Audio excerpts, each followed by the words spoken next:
അടുത്ത പരമ്പര ശ്രീലങ്കയുമായിട്ടുള്ള T20 ആണ്. ഇനി 4 ദിവസം മാത്രമേ ബാക്കിയുള്ളൂ.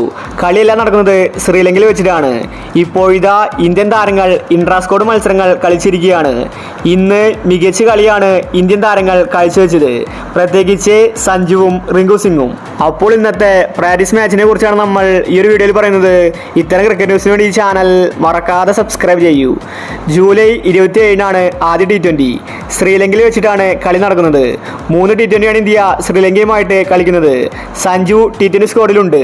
ഇപ്പോഴിതാ സൂര്യകുമാറിന്റെ നേതൃത്വത്തിൽ ഇന്ത്യൻ താരങ്ങൾ ഇൻട്രാസ്കോഡ് മത്സരങ്ങൾ കളിച്ചിരിക്കുകയാണ്. വെടിക്കെട്ട് ബാറ്റിംഗാണ് ഇന്ന് സഞ്ജു കാഴ്ചവെച്ചത്. സഞ്ജു മാത്രമല്ല, റിങ്കു സിംഗും അടിച്ചു കളിച്ചു. അതുപോലെ ഋഷഭ് പന്തും ഇന്ന് മികച്ച കളിയാണ് കാഴ്ചവെച്ചത്. ഒരുപാട് കാലത്തിന് ശേഷമാണ് ഋഷഭ് പന്ത് T20 കളിക്കുന്നത്. ഇപ്രാവശ്യം ഋഷഭ് പന്ത് T20യിൽ കൂടുതൽ ശ്രദ്ധ കൊടുക്കാനാണ് പദ്ധതി. ആദ്യ T20യിൽ ഋഷഭ് പന്ത് പ്ലേയിങ് ഇലവനിൽ വന്നാൽ സഞ്ജു പുറത്താകാൻ സാധ്യതയുണ്ട്. സൂര്യകുമാർ എപ്പോഴും സഞ്ജുവിനെ സപ്പോർട്ട് ചെയ്യുന്ന താരമാണ്. അതുകൊണ്ട് കുറച്ച് പ്രതീക്ഷ ആരാധകർക്കുണ്ട്. സൂര്യയാണ് T20യിലെ ക്യാപ്റ്റൻ. പാണ്ഡ്യയെ ക്യാപ്റ്റനാക്കിയെങ്കിൽ ഒരിക്കലും സഞ്ജുവിന് പ്ലേയിങ് ഇലവനിൽ അവസരം കിട്ടില്ല. പുതിയ കോച്ചായ ഗംഭീറും സഞ്ജുവിന് നല്ലൊരു സപ്പോർട്ട് കൊടുക്കുന്നുണ്ട്. ഗംഭീർ നോക്കി നിൽക്കുകയാണ് സഞ്ജുവിൻ്റെ ഇന്നത്തെ ബാറ്റിംഗ്.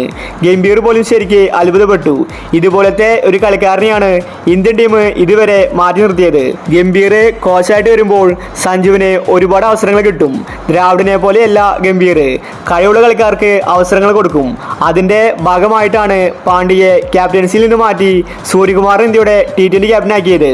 ഗംഭീർ പറയുന്നത് പോലെയാണ് BCCI ഇപ്പോൾ കാര്യങ്ങൾ ചെയ്യുന്നത്. എന്തായാലും ഇന്നത്തെ സന്നാഹ മത്സരത്തിൽ സഞ്ജു മികച്ച ബാറ്റിംഗ് ആണ് കാഴ്ചവെച്ചത്. ശ്രീലങ്കയുമായിട്ടുള്ള ആദ്യത്തെ T20യിൽ സഞ്ജു ഇങ്ങനെ തന്നെ അടിച്ചു കളിക്കട്ടെ. നമുക്ക് ശ്രീലങ്കൻ പരമ്പരയ്ക്ക് വേണ്ടി കാത്തിരിക്കാം.